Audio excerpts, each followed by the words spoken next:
Question number 7 says that a solid consisting of a right circular cone of height 120 centimeters and radius 60 centimeters standing on a hemisphere of radius 60 centimeters is placed upright in a right circular cylinder which was full of water such that it touches the bottom.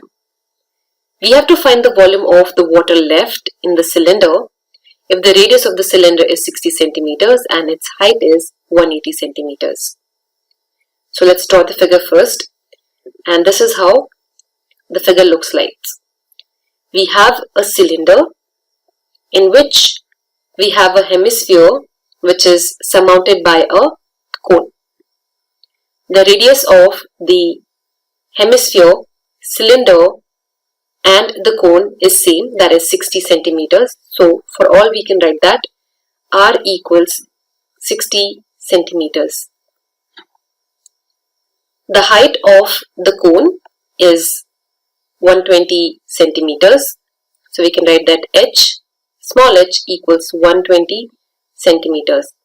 And the height of the cylinder, which is capital H, equals 180 centimeters.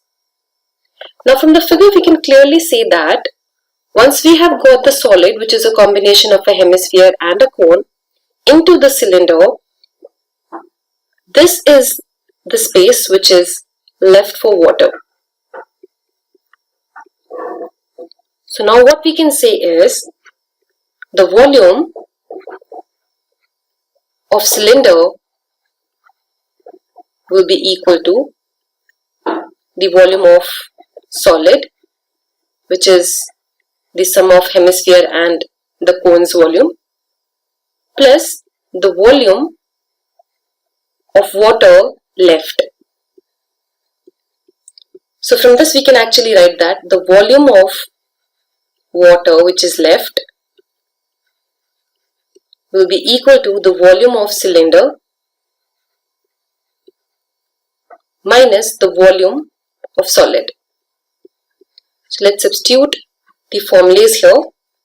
Volume of cylinder is pi r square h minus volume of solid, which is the sum of the volumes of the cone and the hemisphere. We write it as 1 by 3 pi r square h minus 2 by 3 pi r cube. We can take 1 by 3 pi r square common,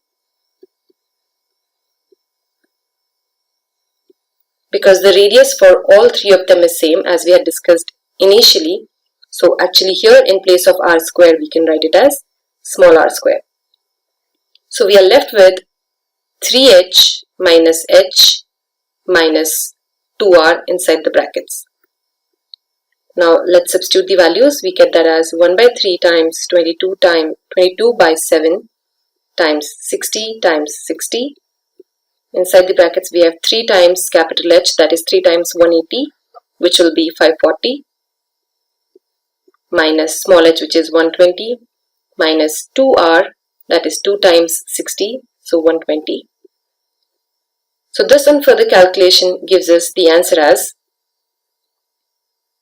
79,20,000 centimeter cube divided by 7 as the volume of water which is left.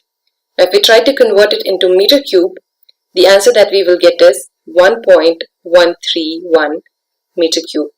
So this is the amount of water, or the volume of water, which was left into the cylinder after we had immersed a solid which was consisting of a right circular cone and a hemisphere. To learn more about how QMath can help you crack school and board exams, explore QMath Leap, a live online classroom program run by highly experienced and committed teachers.